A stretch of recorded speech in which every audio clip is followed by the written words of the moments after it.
Terceiro, seja bem-vindo a mais uma aulinha de filosofia. Então, na aulinha de hoje, a gente vai estar falando sobre um cara chamado Michel de Montaigne, ou se quiser chamar Montaigne, como você quiser pronunciar, eu pronuncio assim. Não tem pronúncia errada, tá bom, gente? Ok. Então, quem foi esse Michel de Montaigne? Bom, o senhor Montaigne, ele tinha, Montaigne era um castelo no interior da França, um castelo consideravelmente grande. Ele era um magistrado, justamente de Paris, e acontece que ele tinha cálculo renal, então ele teve que deixar esse cargo para viver recluso em uma torre arredondada no terceiro andar, no terceiro andar de uma torre arredondada lá do seu castelo.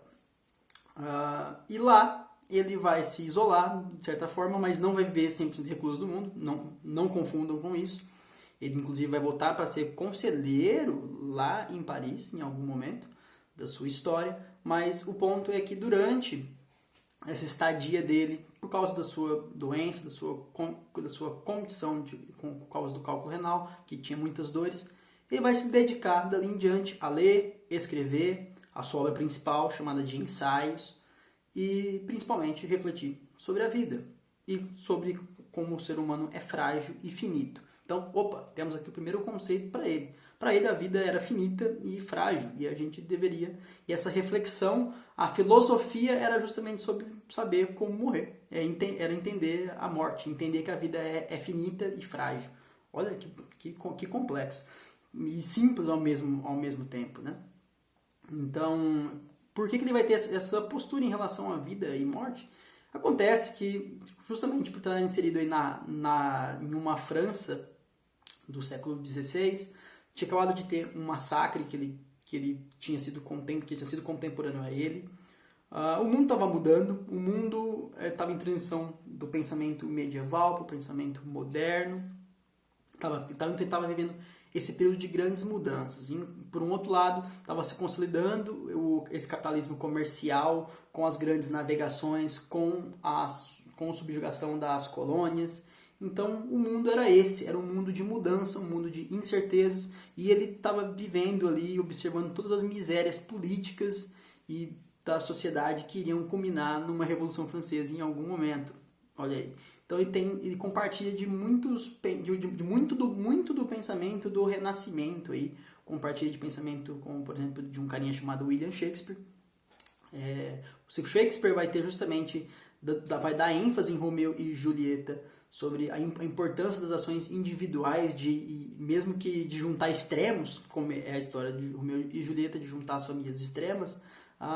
Ele vai ter essa observação o Montaigne vai ter essa observação bem humana da situação e bem pessoal. Então, tudo que ele vai escrever vai ser no formato de crônica e não no formato de pensamentos e conceitos complexos. Tudo que Montaigne vai registrar no seu livro Ensaios, que ele vai estar sempre adicionando alguma coisa, é de formato de crônica. Então ele inaugura a literatura filosófica, que tem justamente essa escrita mais informal, mais prática, que não está passando conceitos complexos, e sim a opinião pessoal de um pensador.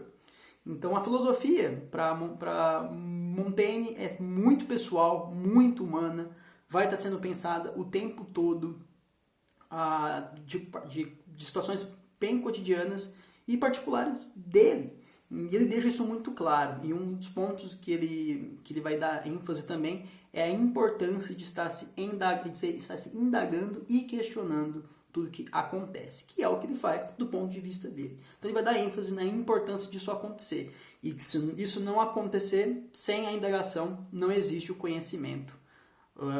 Não existe não só o conhecimento, nem o crescimento do ser humano. Então ele vai dar ênfase nesse ato de fazer perguntas e de questionar. Então, gente, só pra gente pegar aí nessa postura dele, gente, questionem, indaguem a vida de vocês. Se alguém criticar vocês por estarem questionando alguma coisa, geralmente significa que vocês estão no caminho certo, ok? Então, continuem questionando coisas. Então, voltando ao pensamento do nosso amigo Montaigne, ele vai dizer que ele acredita que todo o conhecimento humano não tem um conhecimento final do ser humano, não tem um conhecimento definido. Mas peraí, fala muito de humano, né? Sim, ele fala muito de humano, porque tudo que ele vai dizer tem esse caráter pessoal e íntimo dele, de opinião deles. Inclusive, a primeira vez que eu ouvi falar de Montaigne foi sobre uma passagem dele sobre amizade, que um amigo meu falou pra mim, que basicamente ele estava em luto, não meu amigo, mas na verdade o amigo estava em luto sim, pra falar a verdade, um amigo dele tinha morrido, e enfim, vai ter sentido já já. E aí o que acontece, Montaigne ele tinha perdido um amigo dele, e aí ele vai escrever sobre esse amigo, ele vai dizer que ele amava ele muito, e que é inexplicável como ele amava ele, porque simplesmente ele era ele, e o Montaigne era ele também. Então, ele era ele e eu sou eu. Basicamente é isso que ele diz quando ele tenta explicar quanto ele amava esse amigo. É uma passagem muito bonita sobre amizade, tem no material de vocês, tem esse trechinho. Então, só isso já mostra esse caráter pessoal que esses ensaios vão ter nessa postura de reflexões cotidianas e não mirabolantes e gigantescas. Ele não pensava em mudar tudo, mas como ele estava muito descrente da sociedade e muito cético sobre um punhado de coisa, por causa que ele era um homem vivendo um período de transição, o mundo estava mudando o tempo inteiro à sua volta, ele vai ter essa posição cética em relação ao mundo e vai parecer talvez até um pouco pessimista em relação de aceitar a morte. Tipo, não, na verdade não é tanto. Ele só é cético, a palavra correta é isso, ele tem um ceticismo muito definido por estar vendo essas mudanças e sentir meio deslocado e sentir meio perdido mesmo no tempo e espaço. Na verdade não é que a gente, talvez foi o que a gente vive hoje, não sei, pode ser ter uma semelhança. Então, essas observações dele foram justamente para usar a filosofia para dar um conforto de como a vida é finita e frágil, porque ele sabia que em algum momento ele ia morrer, porque era muito doente, tinha muitas dores, tinha acabado de perder o amigo, então toda essa situação que ele vivia foi determinante para essa leitura pessoal dele da filosofia e única. Uma coisa interessante é que ele vai ser um inspirador de Rousseau. Isso mesmo, Jean-Jacques Rousseau foi inspirado por esse cara. Porque, por exemplo, Montaigne vai ter um pensamento muito antropológico para a época. A antropologia, aquela ciência que não tinha sido criada, sim. Por exemplo, o que é antropologia? Se é justamente a ciência do ser humano, ele vai ter esse olhar humano de diversas situações. Por exemplo, uma vez ele vai tecer comentários sobre os indígenas do Brasil. Comumente chamado de bárbaros e selvagens, Montaigne vai dizer que ele não concorda com isso. Que ele não vê nada de selvagem nessas pessoas, porque eram só pessoas com costumes diferentes. E vai dizer ainda que quando chama eles de bárbaros e selvagens, a pessoa tende a chamar de bárbaro e selvagem tudo aquilo que na sociedade dele não tem sentido, que no ponto de vista cultural dele não tem sentido. Então, olha que isso é um pensamento muito que vai ser consolidado muito adiante. Isso é muito interessante que ele tenha esse pensamento todo humanizado, de entender e compreender o ser humano de uma forma antropológica, muito antes de se ter uma ciência da antropologia. E esse pensamento dele vai dizer além, ele vai dizer que ele não entende justamente a crítica aos povos indígenas pelo fato que eles têm uma pureza de moralidade por não ter sido corrompido por tudo o que ele viu de miséria política e social. Então, como esses povos não foram corrompidos por toda essa miséria que ele viveu, que ele observou na sua vida, esses povos eram puros. Mas peraí, isso tem super a ver com o Rousseau. Sim, porque o Rousseau vai dizer que a moralidade do ser humano primitivo é o bem e a sociedade corrompe essa moralidade. Então, daí que está justamente essa inspiração que o Rousseau teria no pensamento de Montaigne.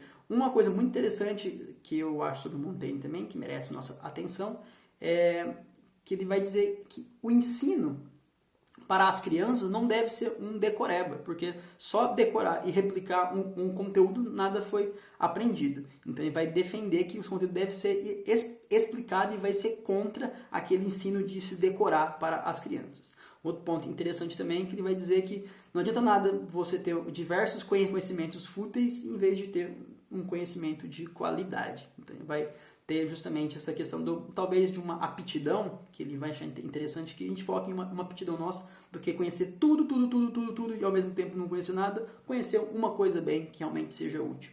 Pode ser interessante também esse ponto de vista, dessa perspectiva que eu ofereci, mas o ponto dele era esse. Muito melhor um conhecimento de qualidade do que diversos conhecimentos inúteis e fúteis. Então é isso, em geral, esse é o pensamento do nosso amigo Montaigne. É bem pessoal, ele fala e dialoga diretamente com as passagens da vida dele, nesse livro dele, Ensaios, que vocês encontram esse livro hoje, com diversos ensaios que ele foi preenchendo conforme a vida dele foi passando. Ele viveu, de certa forma, uma vida solitária, lá na sua torre, criou uma biblioteca esplêndida, gigantesca, e nem por isso deixou de conviver lá e estar observando a sociedade que ele vivia. Inclusive, tudo o que ele anotou, tudo que essa complexidade do que ele elaborou para a filosofia partiu do pressuposto de todos os filósofos, a observação. Ele observava muito a sociedade que ele vivia, inclusive por observar demais toda essa miséria política foi o que deixou ele tão cético assim. Mas pessoal, esse foi Montaigne, espero que vocês tenham gostado e qualquer dúvida, estamos aí. Se vocês gostaram, assistam quantas vezes vocês quiserem. E não esquece de comentar aqui quando vocês assistirem, quando vocês terminarem. E tchau, tchau. Até a próxima aula.